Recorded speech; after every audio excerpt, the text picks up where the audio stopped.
I have a potential here, a theoretical, hypothetical, okay? Bump, hear me out.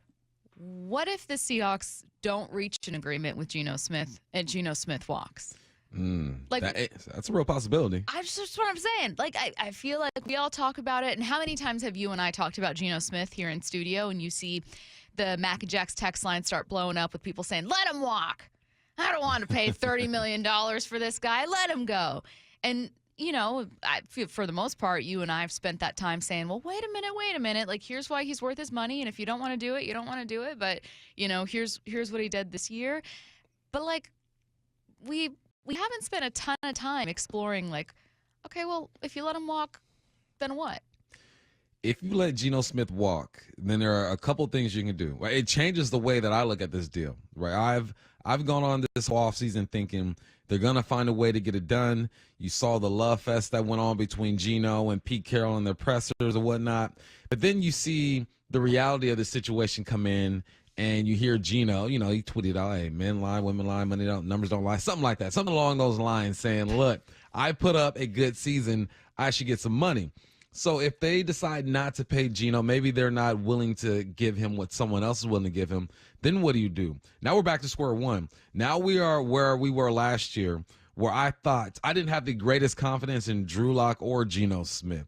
So then if they say, you know what, we already have our guy, we're going to go with Drew Lock. Do I just blindly believe them now because they were exactly right about Geno and how they viewed him and he had a great year? Do I go in and say, look, all right, if they go with Drew Lock, then he's the guy I'm going to jump behind and follow their lead? I would love to, but then I look at this draft and I go, well, if Geno's gone, then that number 5 pick looks a bit different to me. I might do something different if Geno's not here. That's exactly right. I'm approaching the draft the same way, where I'm thinking to myself, yeah, I mean, absolutely get defensive players, because in my mind, you don't have anything to worry about offensively, right? Like, this could have been at one point. Like, if you think earlier this year, I know that Geno struggled a bit, especially in the last third of the season, but this was an offense that at one point was a top 5 scoring unit. They were scoring 26.5-ish points per game.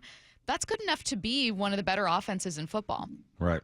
I mean, what held them back wasn't Geno not having 400-yard games. It was this defense allowing 400-plus yard games from opposing quarterbacks. Like, that's what the problem was. It was allowing 200 rushing yards, right? It was allowing 27 points, 28 points. And if that narrative changes, maybe we're talking about a different team, and maybe we're talking about, more of a playoff push. Now, I don't think that even with a better defense, they'd be as good as the Final Four teams we're seeing right now, but I feel like they'd feel a little closer, right? It would feel a little bit better. So what I want to know is some of the options they have without Geno, and whether you think letting Geno walk puts them.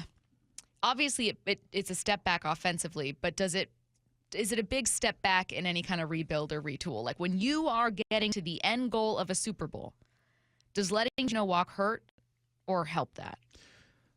It depends on what you get in return, but in the moment, I think it hurts because you have a guy who understands your offense, who everyone loves. DK said in his presser, I didn't even know he was a free agent, and I expect him to be back. There's chemistry there. The offensive line knows how he communicates, the receivers, the running backs, and that means a lot. I know people are enamored with getting a younger guy in here and throwing him out there and letting him sink or swim. When I'm like, you have a guy who's treading water right now, who's floating, and every now and then he's going to make some plays. So I think it puts you back a little bit because the offense wasn't the issue. There were issues at times. You couldn't run the ball at times. Geno turned the ball over at times. That's just what happens in the course of a football season. You're going to go through stuff like that. But when you look at this offense with Drew Lock, we're back. If you go with Drew Lock, we're back to the unknown. We're back to, okay, can he do it? Can he not do it? We're back to, okay, you have to wait 6 or 7 weeks until you completely buy in. It took me about 7 weeks before I'm like, all right, this is what Geno does. I believe in him. So I think it puts you back. Because either you're going with a guy who struggled at Denver, and let me make a case for Drew Lock, right? He goes in, has a decent rookie year, a second year, then COVID hits, and he has different coordinators. Like, it wasn't set up for him to have success out there. It's tough for anybody just getting into the league to be in the position that he's in. But it's still the unknown. You're still going to do the same thing you did with Geno. What did people do with Geno? Well, in New York, man, he didn't do anything. He turned the ball over 30-something times, only had 20-something touchdowns. Same story. Right? So we're going to do the same thing with Drew and say, what's the last thing that we we saw out of him. So because of that, because we're just going off of what we know and looking towards the future, I'm going to say it's a step back because you were established on offense. You bring everybody back on offense. Say everyone's healthy. You bring everybody back. This offense is going to be able to compete with a lot of good defenses. So it changes things. It changes the draft. It changes the offense. It changes chemistry. So for me, it's a step back. What about you? I think for me, it's a step back, too. I think that in an ideal world, the Seahawks, and I think when you think of your team, right, you want your team to have a healthy long-term roster, a healthy long-term plan, and 10 out of 10 times that involves having a franchise quarterback that you've got, and ideally you've got on a rookie deal and is one of the best quarterbacks in football. The Seahawks, now, anyone listening, if you don't like Russell Wilson or if you feel like he fell off, whatever, but at one point Russell Wilson was considered one of the best quarterbacks in football. It is what it is. I don't know how to fight you on that. And if, like, he was putting up numbers, okay? Like, there was a period of time when this team was only winning because of Russell Wilson and, like, a couple other guys.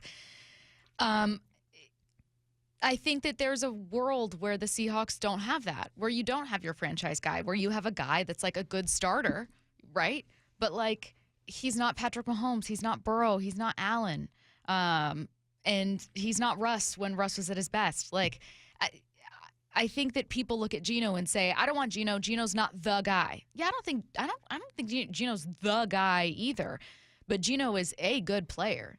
Geno is a Pro Bowler. Right. And the idea that just any old quarterback could even be at Geno's level, I think, is false. Like, I think we forget about the middle class that exists with quarterbacks. We just think, like, oh, there are top 5 guys and then everyone else is a bum. And we forget that, like, in between, there are a lot of serviceable quarterbacks that if you have a good enough team, you can get pretty far and maybe even luck into a Super Bowl.